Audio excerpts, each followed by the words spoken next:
My mother weaponized my life choices against me for years to control the family inheritance, so I became the perfect daughter she always demanded. My mother, Rita, learned early that my shame was her strongest weapon. When I came out at 19, she cried to the entire family that I was confused. At 22, she told my grandmother I was in a phase before she died. By 25, she convinced my grandfather to write conditions into his will. By 28, she had the whole family believing I needed saving from myself. The tears started immediately after I came out during college. I brought my girlfriend Nora home for Thanksgiving. My mother locked herself in her bedroom and called every relative that night, sobbing that I was throwing my life away. She said I was doing it for attention. My aunts called me selfish for breaking her heart. 3 years later, my grandmother was dying and asked to meet Nora. My mother told her I was going through a rebellious phase and would settle down with a nice man soon. My grandmother died believing I was still figuring myself out. I never got to introduce them. Then came the will reading that poisoned everything. My grandfather left his estate split between my mother and me, $7 million total. But my mother had spent his final year whispering concerns about my lifestyle. The will included a clause that my inheritance would be held in trust until I was married to a man or turned 35. My mother became the trustee with full control. I was 25 and watching my mother smile at that lawyer's office.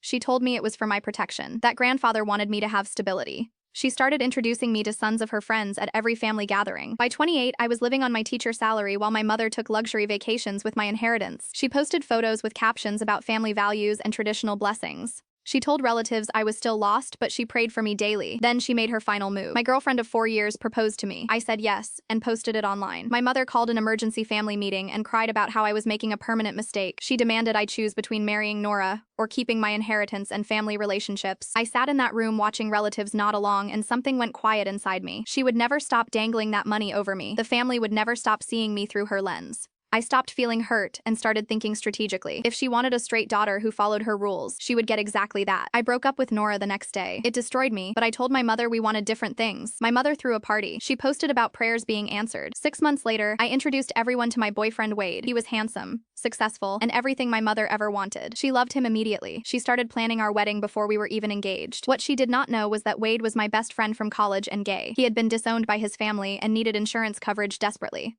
We made a deal. We would get married on paper, I would get my inheritance, and we would split it 60-40. He would get insurance through my teaching job and enough money to start over. My mother would get her perfect daughter. The wedding was everything she wanted. She invited 200 people and cried tears of joy through the ceremony. She gave speeches about never giving up on your children. She released my full inheritance the day after the wedding. Wade and I filed for divorce exactly 4 months later. The money was already mine legally. I had already transferred Wade his share. I had already bought a house in a different state. My mother called me screaming. Her lawyer told her I had followed every condition perfectly. She tried turning the family against me again. But now I had the money, and I did not need any of them. 1 year later, I live across the country with Nora and our daughter. My mother posts about family values but lost the daughter she had. She got the wedding she demanded, and I got what was always mine plus my freedom.